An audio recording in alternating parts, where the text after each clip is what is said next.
put my plant here in hopes that it would make it like really cute, but it's super dying and I really need to water it. Hello everybody, welcome back. Today I'm gonna run you through my January wrap. I will have read 7 books in January, which is a pretty good effort on my part, I think. Hello, brief interlude from editing Michaela, who is now editing this video. I did not finish Law in January like I thought I was going to. So there is one mention at the end of Law and it shows up in the picture and stuff, but like I didn't finish this month, so it doesn't count. But I just wanted to get that out of the way off the bat. I'm only 100 pages and finishing it now, so I'm nearly done. But yes, didn't finish this, which means that I did only read 6 books in January. But what can you do?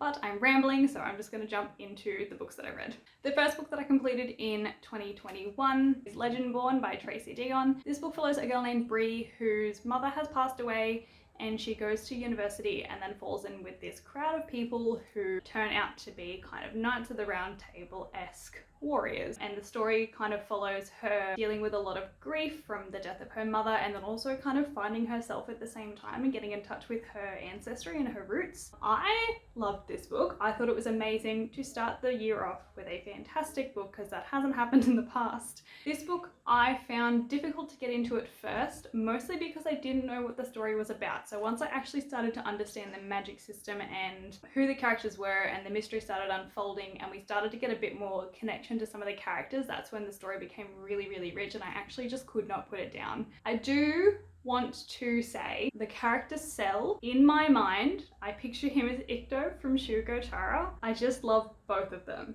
so much because of this association that I have now in my brain that Cell is Ikto from Shugo Chara. But all in all, I love this book. I think it runs a lot of current issues that we're facing in our society, and it questions the history that's handed to us as well, which I think is really nice. And it's good to kind of have that, I guess, being impressioned upon young people who are reading this series. The book was really well paced. The writing was really good. It was really descriptive. The character development was really nice as well. We all know I'm a sucker for character development and hate to love and shared traumas. That is this book. I gave it 5 out of 5 stars. The next book is an audiobook that I completed, and it is The 12 by Justin Cronin. This is the second book in the Passage series, which in the first book we follow a virus that has swept the nation of America and then also the world, that actually turns people into vampires, like these really grotesque vampires. And The 12 is a continuation of the series. The first 2 books in this series shared a structure that I didn't like a lot in experiencing the story. They did this thing where like the first third of the book is completely unrelated to the main story that we're following. Not completely unrelated, it gives you a lot of background information, but you don't know the characters, you don't know what's happening, and you don't know when you are. So I found that rather jarring, especially listening to it on audiobook, because I found it really hard to go back and listen to it again. But I also understand that having that first part is rather necessary for the rest of the book. So all in all, it was fine. Once we got back to the main crew though, the story just kind of flowed on. It was great. The scene in the arena was just incredible. I felt really exhilarated but also really exhausted when listening to this story. I think because I did all 3 back to back via audiobook, and they're all at least 30-hour stories. It's really heavy and really intense, which when I explain the third one that I also listened to this month, I'll get in a bit more depth about. But for this one, I found it a bit difficult to go back to, and I actually had to take some breaks because the story was just so, I don't know, it's like being trapped in a world that you don't heaps want to be trapped in. But I do want to say that I really enjoy the narrator of the series.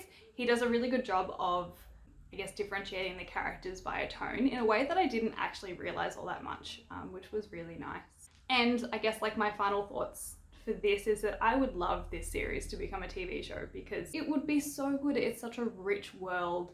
It's got so much history embedded in it. There's a lot of things that are really relevant to our current society, the pandemic, that it would draw a very large audience for. And I think if they did it well, it would be very good. And I gave this a 4 out of 5 stars. The next book that I completed in January 2021 is Ready Player 2 by Ernest Cline. I picked this up pretty much as soon as it came out and jumped into it as soon as I could. This is the sequel to Ready Player 1 of the same author, obviously. Ready Player 1 follows a boy named Wade Watts, and he is on this quest to find the hidden Easter eggs in the Oasis, which is a big virtual reality that all of the world is involved in. And everyone kind of hides from their own lives to go into this virtual world. And then I'm not going to spoil anything for the first one, but the second one actually follows kind of the same storyline. He goes on another quest, but there's a bit more at stake this time. I guess my thoughts on this book, I didn't love reading it. I think because I didn't grow up in the 80s and I haven't been exposed to a lot of the pop culture that's present in this book, I actually didn't get all that much out of it, or at least as much as someone else might have. There's a lot of David Bowie references, there's a lot of really early arcade games, and they're just things that I don't know anything about. So a lot of this book was actually really wasted on me, I think. I also don't like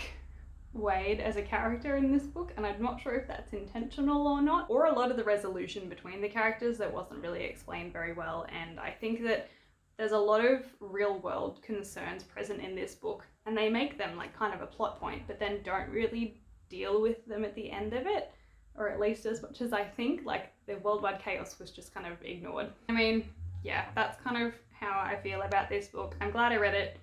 I won't read it again. I hope they make a movie out of it so that it can be completed with the first one. And I gave this book a 3.5 out of 5 stars. The next book is The City of Mirrors, again by Justin Cronin. This is the third book in the Passage series. Once again, we're with the same cast of characters. This again is the third continuation of the series. I just went over the synopsis, so I'm not going to do it again, but this is the book where we kind of wrap up what's happened with this big virus that has crossed the globe and how we're managing it as the human race. The thing that I loved about this is that it didn't have the weird 1/3 of the book being completely irrelevant structure.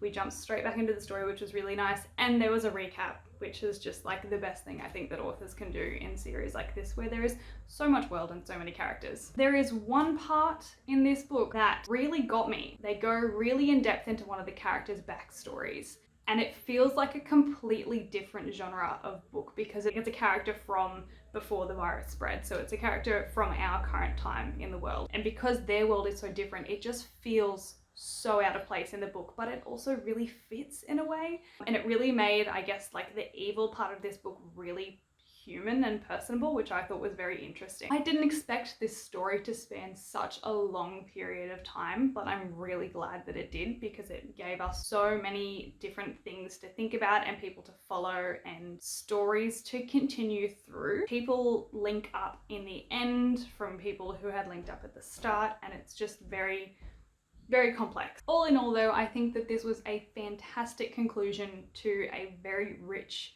and dense series. Justin did a very, very good job at wrapping everything up in a very nice way so that all of the questions were answered. It was a really realistic and devastating and moving ending, to the point where I feel genuinely sad to be done with this series, because I spent so much time in this world. I think I spent like many hours listening to it and living through these characters' stories from pretty much start to end. I just feel like I have lost a small piece of myself from this series, and I think I've left a piece of myself in this series as well. So yeah, I guess in general, it was a really, really great concluding novel. I think Justin did a great job. The narrator was amazing.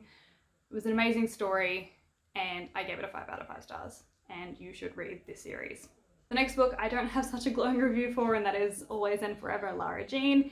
This is the third book in the To All the Boys I've Loved Before series. I picked this up this month because I know that the third movie is going to be coming out on Netflix, which is what this book is based on. This is the final book in this series, and so it will also be the final movie, but it follows Lara Jean and Peter Kavinsky as they are transitioning from high school into college, and Lara Jean has to go through a lot of different personal struggles and growth to kind of grow up a lot in a very small amount of time, as people at this age group are expected to do when they transition from high school to college. I will say that I did not like this book very much. I mean, I'm glad I read it. I'm not going to read it again. I will watch the movie, but I think that I am now too old for this series. I never thought I would be that person that's like, I'm too old for this, but I genuinely think that I am past the point of being able to tolerate reading from a perspective and narrator as young as Lara Jean, or in the same kind of personality type as Lara Jean. I didn't love a lot of the characters in this book. I think that there was a lot of really common communication barriers that should be discouraged in general society, but I think that it was also rather intentional to show this change, and obviously there's conflict because otherwise it wouldn't be a story,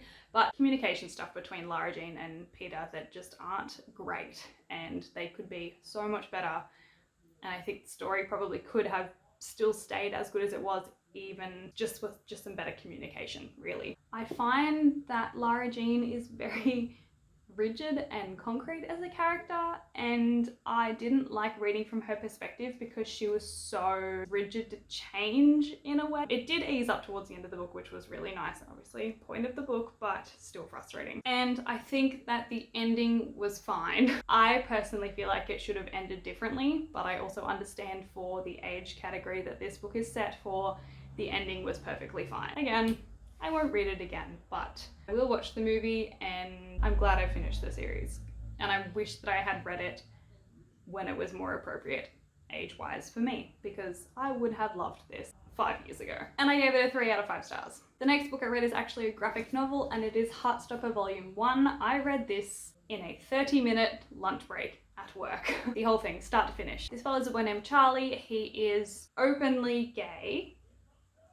Not to his choosing, I think. I think the school all found out. He starts to develop a crush on the jock person on their football team named Nick, and this story kind of follows that relationship as it flourishes.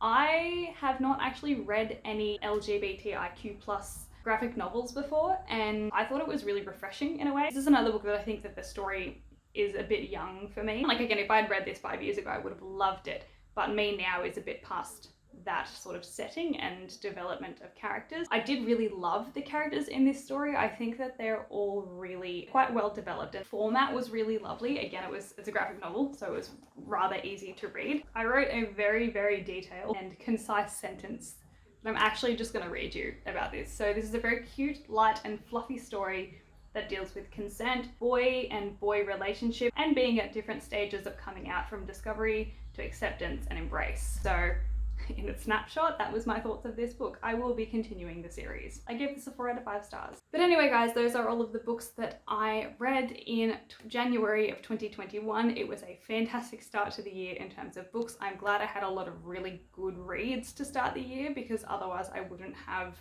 as much momentum to keep going for the rest of the year. Let me know in the comments what books you have read this month and what you thought of them, or if you've read any of these and you have any different opinions or anything like that.